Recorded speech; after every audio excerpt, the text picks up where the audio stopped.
right? It doesn't really matter. The point is it waited exactly 4 seconds and then returned us either some products or not some products.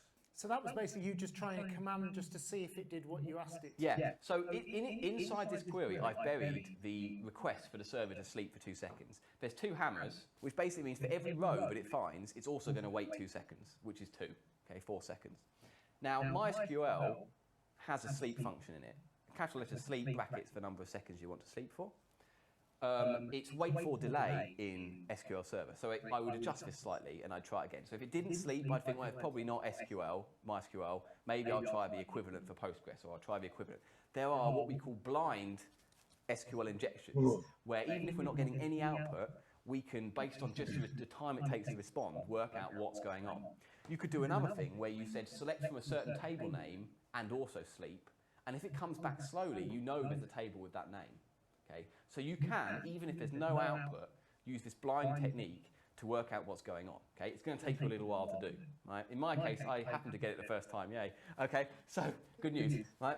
So now what can we do? So let's start with my hammer thing again. So I'm going to take this and I'm going to copy it. Okay, next up, we're going to use the fact that we know it's MySQL to try and find some more information on what tables exist and so on. This isn't a blind SQL injection because if I search for hammer, it produces me a table. So it's actually outputting to the screen. Now this is very common. A shop, you search for a product, it's got to take that table information and turn it into an HTML format for you to look at.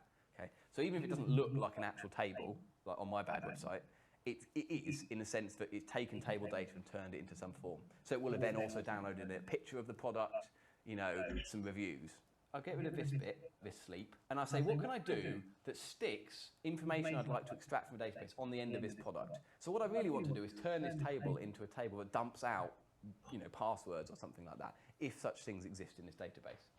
Now, in SQL, we use the union keyword to do this. Okay, so union basically takes 2 tables with the same amount of columns and sticks them one on top of the other. So if I can find a way of sticking some personal private database information on the bottom of the hammer list, then it's going to output it to the screen. So select something from some table. Now, all we know about this select, is that it's selecting 3 columns, okay, because there's 3 columns output. At least that's what I'm hypothesizing. So select 3 columns from some table where some column name is like hammer. Okay, so what I'm going to do instead is I'm going to say like hammer, union, subquery, select